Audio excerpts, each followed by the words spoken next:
No próximo domingo nós estaremos celebrando a Ascensão do Senhor.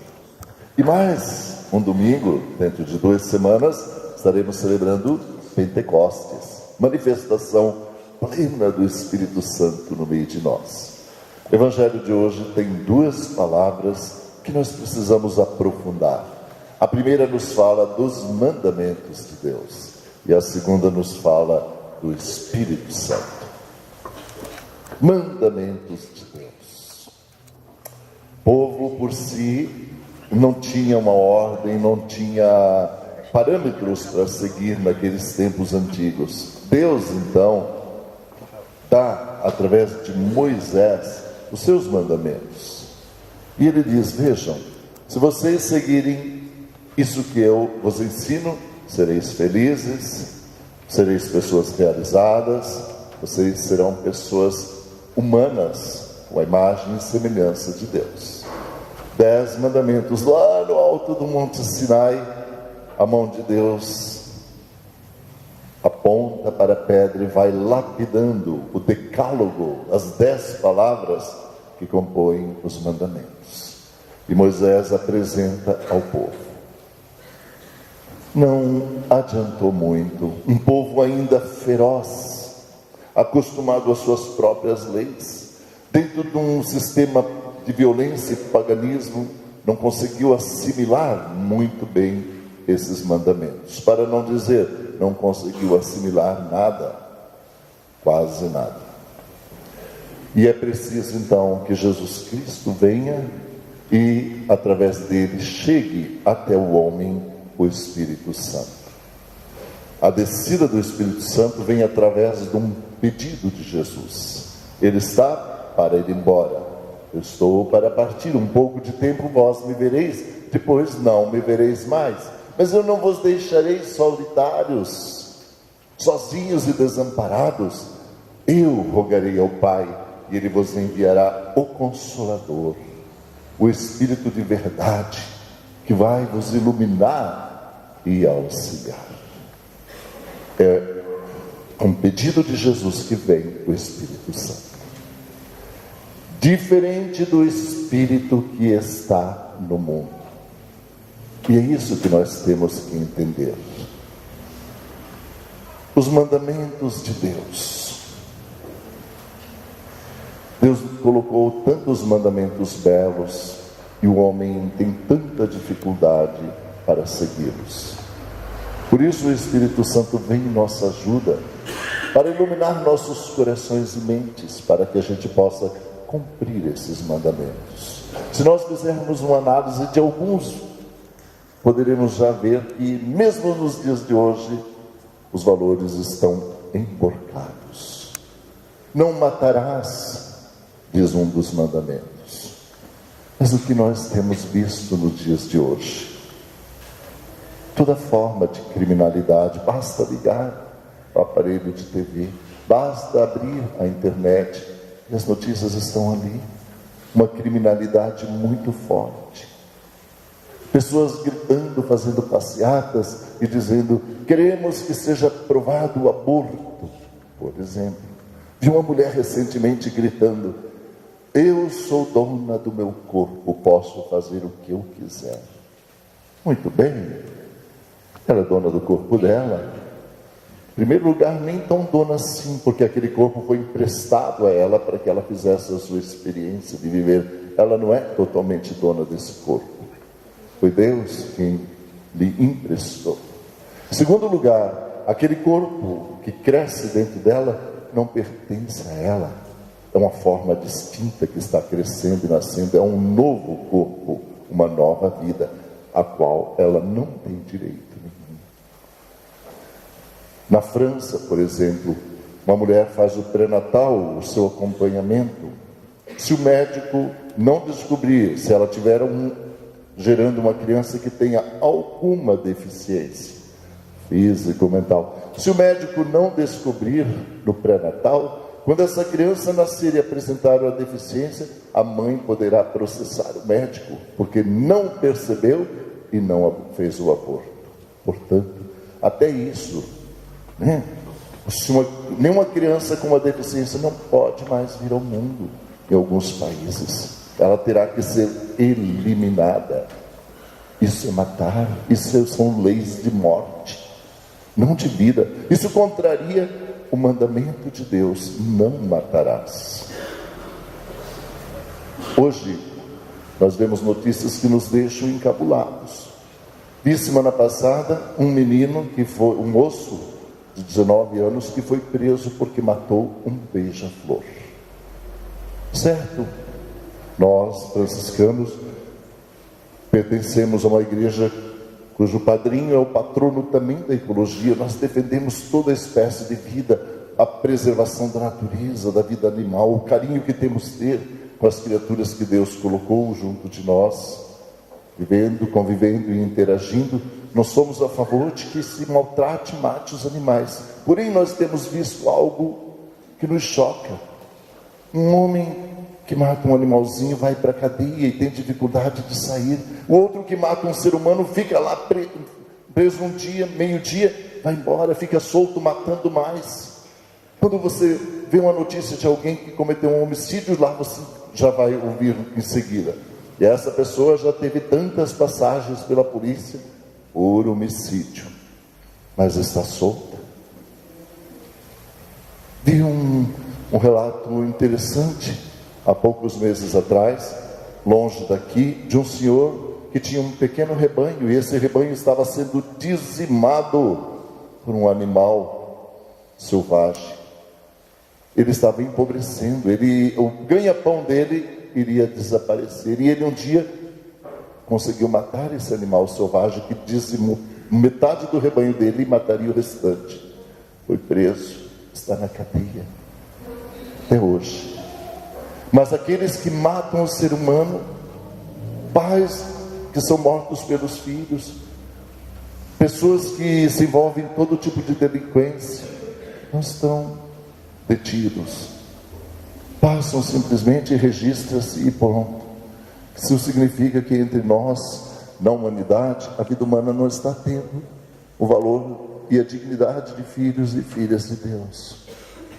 Mandamento outro diz assim: honrar pai e mãe.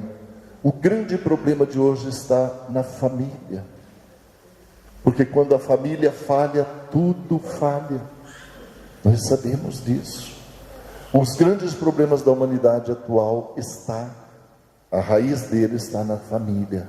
Mudou-se conceitos de família, mudaram-se muitas leis, uma permissão muito grande, direitos enormes para crianças e adolescentes e jovens que podem fazer o que quiser. Tirou-se a autoridade de um pai, de uma mãe, e a família está indo à ruína. Honra teu pai e tua mãe, diz o Senhor. Foram eles que te deram a luz da vida, eles que te trouxeram a essa existência. Mas o que nós vemos hoje, por exemplo, abre a televisão, veja uma novela. Qual é o relacionamento de pais e filhos na novela? Palavrões, xingamentos, filhos com a língua desse tamanho em cima dos pais, sem respeito, sem obediência, sem nada. Que honra nossos meios de comunicação estão ensinando para nossos jovens. Que exemplos, já que palavras soam, mas exemplos arrastam, e nós sabemos disso. Não roubarás, diz um outro mandamento de Deus. Porém, vivemos num mundo onde todas as pessoas, de um modo geral, procuram tirar vantagem. Os filhos da luz sofrem no meio dos filhos das trevas. A própria Bíblia diz: cuidado, os filhos das trevas têm muito mais esperteza que os filhos da luz. Não roubarás. O exemplo vem lá de cima. Muitas, com raras exceções, pessoas que deveriam defender os interesses do povo, dar um grande exemplo de honestidade e de justiça, são eles os primeiros a fraudar, roubar. Tivemos a desagradável experiência desse mensalão, onde os réus sentados se sentiam no direito de debochar da justiça e do país. Riam-se diante de uma sentença. porque diziam: temos dinheiro, temos nome, temos amigos influentes, temos poder, isso tudo é retirado de nós. Portanto, uma grande injustiça permeia o mundo. Nós temos, infelizmente, exemplos ruins que vêm daqueles que deveriam dar o bom exemplo. Nosso país está afundando por causa dos problemas da Petrobras, e nós sabemos disso. Quanto dinheiro jogado fora, e faltam remédios nos postos de saúde, e faltam médicos para atendimento das pessoas, e falta comida na mesa das famílias, falta educação, falta conhecimento, cultura a ser transmitido. E o que a televisão nos tem mostrado é somente isso, essas notícias que nos abalam, exemplos ruins de quem deveria dar o melhor dos exemplos. Não roubarás, é um mandamento de Deus. Às vezes encontramos nas cadeias onde estamos fazendo a pastoral carcerária, pessoas que fizeram um pequeno delito estão presas. Pessoas que roubaram em grande escala estão soltas. E algumas que foram presas têm todas as regalias de uma casa de luxo dentro da prisão. Então esse sistema nos revolta. Esse sistema, nos deixa entristecidos. Há um mandamento que nos fala da castidade, a pureza.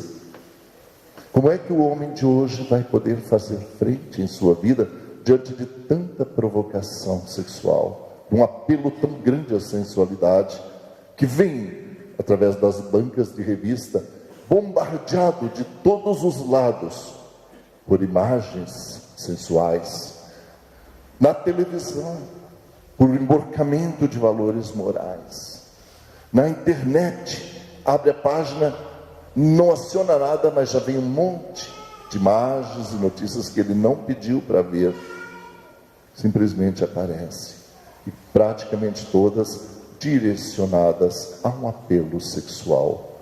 Como manter a castidade, a fidelidade de um para com o outro, diante de um mundo cheio de provocações que procura encher o coração e a mente das pessoas de fantasias, e fantasias que levam à ruína, que vão frontalmente contra a castidade, a pureza, a inocência do ser humano. Tudo isso vai também contra o primeiro e segundo mandamento de Deus. Porque se nós cumprirmos o primeiro, amar a Deus acima de tudo, amar ao próximo como a nós mesmos, se nós cumprirmos o primeiro e o segundo mandamento, nós estaremos cumprindo todos os demais. Quem cumpre o primeiro e o segundo, cumpre também os outros. Portanto, falta amor a Deus e falta amor ao próximo. E é nesse contexto que nós vamos falar do Espírito Santo, que vem para auxiliar o homem. Porque nós temos a impressão, vendo todas essas notícias, que o mundo está dominado pela impunidade, pela violência, que o mundo está dominado pela mentira e pela injustiça. Mas nós devemos saber que esses são os espíritos que habitam o mundo, não o Espírito de Deus. E essa é a grande diferença. O Espírito Santo que Jesus pediu ao Pai e que Ele revelou aos homens, nos garante que o amor vencerá. Se nós, no meio de tanto desencanto, de tantas notícias ruins, de tantas transgressões aos mandamentos de Deus, se nós permanecermos firmes, segurando na mão de Deus, nós venceremos. É preciso crer que o amor de Deus é ilimitado, que o Espírito Santo abre em nós, se nós nos abrirmos a Ele. Ele é como uma chama que se acende no coração de cada um de nós, para vencermos o medo, a insegurança, essa sensação de derrota que o mundo nos oferece. Agora, é necessário sim, para vencer tudo isso, para sentir segurança, para sentir-se amado por Deus, sentir-se no mundo onde ainda existe justiça e gente boa, é necessário essa abertura de cada um de nós para o Espírito Santo de Deus. Não blasfemar contra o Espírito, não negar o Espírito Santo, porque nos é dito nas Sagradas Escrituras que todos os pecados poderão ser perdoados, mas existe um pecado que não haverá perdão, e esse pecado é blasfemar contra o Espírito Santo. E nós ficamos preocupados, porque nós queremos saber que pecado é esse, para que eu não o cometa, para que eu possa ser perdoado de tudo, para que eu mereça a salvação. Eu não quero blasfemar contra o Espírito Santo. Que pecado é esse? E é tão simples. É isso que nós falamos. Negar o Espírito Santo é negar a santidade, a salvação. Negar ao Espírito Santo, que se aproxima de nós constantemente como um braço de Deus para nos direcionar, para nos iluminar, para nos ajudar a cumprir esses mandamentos. Negar o Espírito Santo é blasfemar contra ele, é permanecer somente nesse terreno mundano, nas coisas do mundo, e não abrir nosso coração e nossa mente à luz do Espírito Santo, que quer nos modificar, nos transformar. Mesmo no meio de tantas discórdias, mesmo no meio de tanta violência, nós podemos ser felizes, podemos ter paz, se segurarmos firmes na mão de Deus, através da luz do Espírito Santo, que Jesus um dia pediu ao Pai, e Ele enviou para o meio de nós. Nós temos que fazer isso com sinceridade de coração e seremos vencedores. Louvado seja Deus, louvado seja nosso Senhor Jesus Cristo. Para sempre seja louvado.